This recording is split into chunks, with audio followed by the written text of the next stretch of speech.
The legal and prison systems are just more examples of how our society avoids examining the root causes of behavior.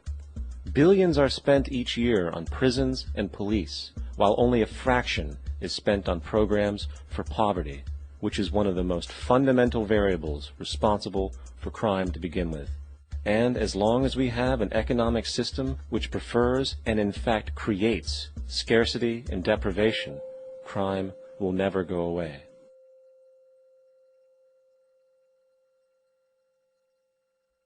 If people have access to the necessities of life without servitude, debt, barter, trade, they behave very differently.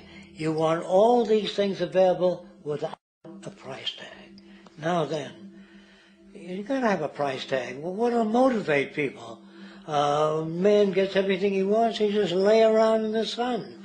This is the myth they perpetuate.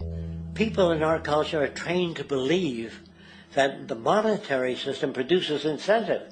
If they have access to things, why should they want to do anything? They will lose their incentive. That's what you're taught to support the monetary system. When you take money out of the scenario, there would be different incentives, very different incentives. When people have access to the necessities of life, their incentives change. What about the moon and the stars? New incentives arise. If you make a painting that you enjoy, you will enjoy giving it to other people, not selling it.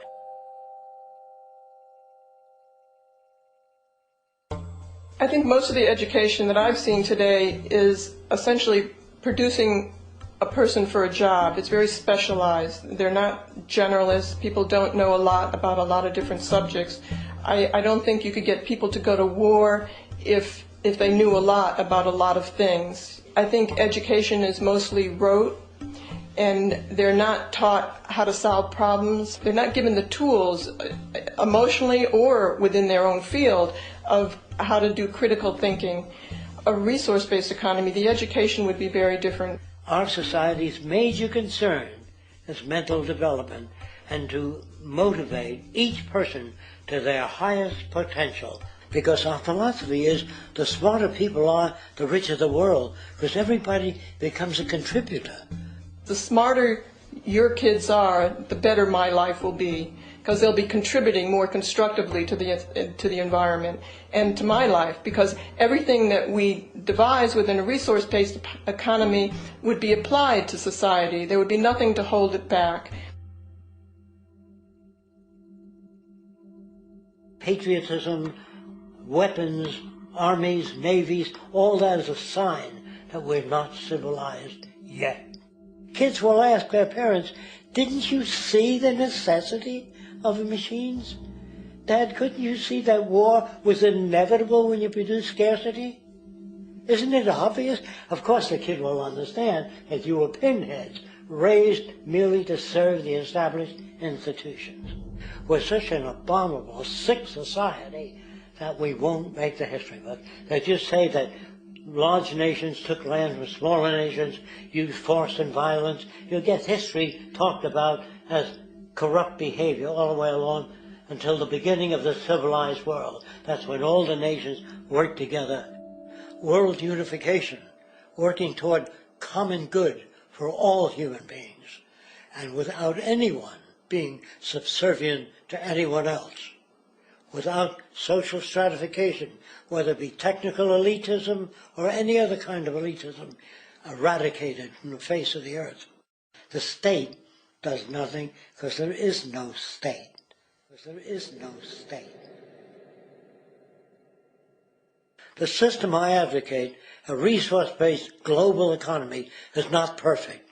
It's just a lot better than what we have. We can never achieve perfection.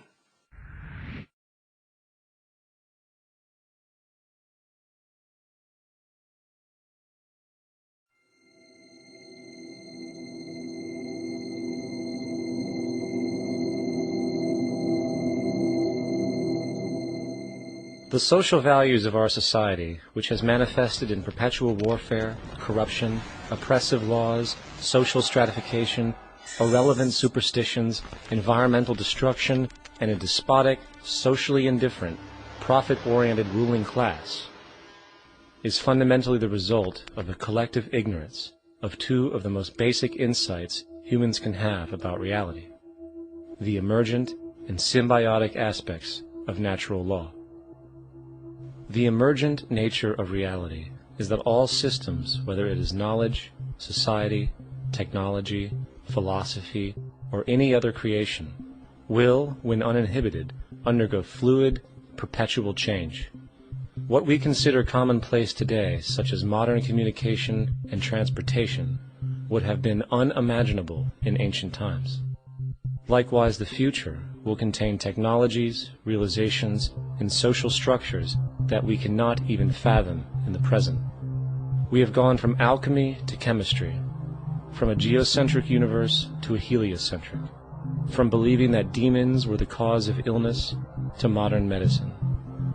This development shows no sign of ending, and it is this awareness that aligns us and leads us on a continuous path to growth and progress.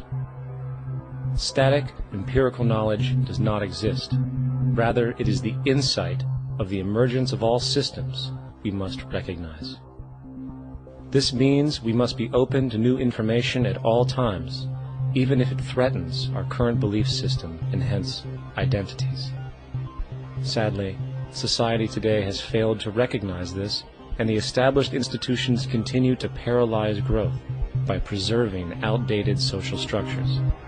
Simultaneously, the population suffers from a fear of change, for their conditioning assumes a static identity, and challenging one's belief system usually results in insult and apprehension, for being wrong is erroneously associated with failure, when, in fact, to be proven wrong should be celebrated, for it is elevating someone to a new level of understanding, furthering awareness.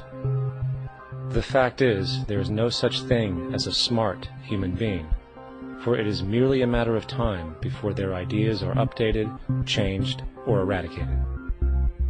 And this tendency to blindly hold on to a belief system, sheltering it from new, possibly transforming information, is nothing less than a form of intellectual materialism.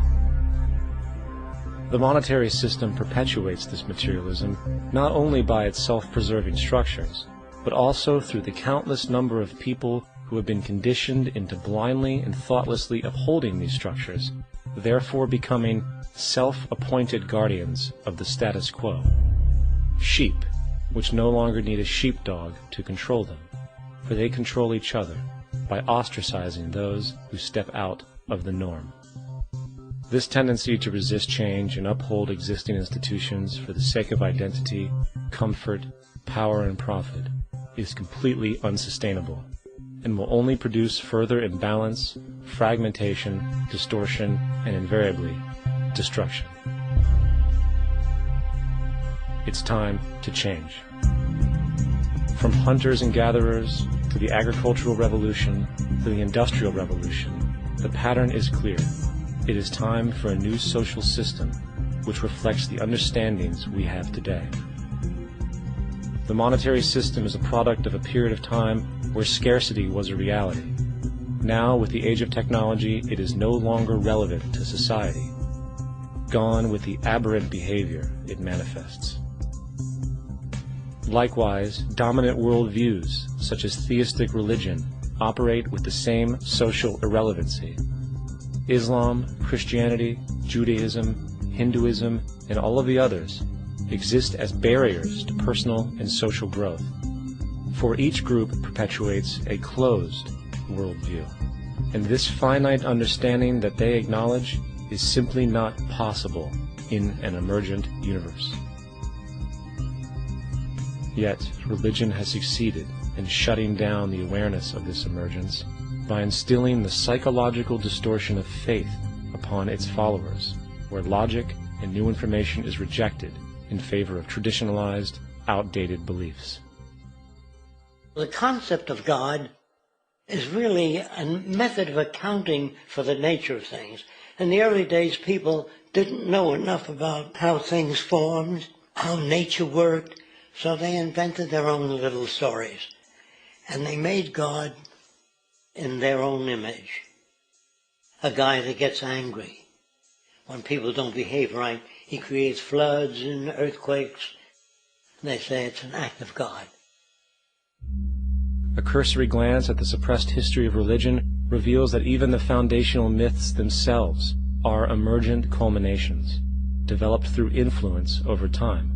For example, a cardinal doctrine of the Christian faith is the death and resurrection of Christ.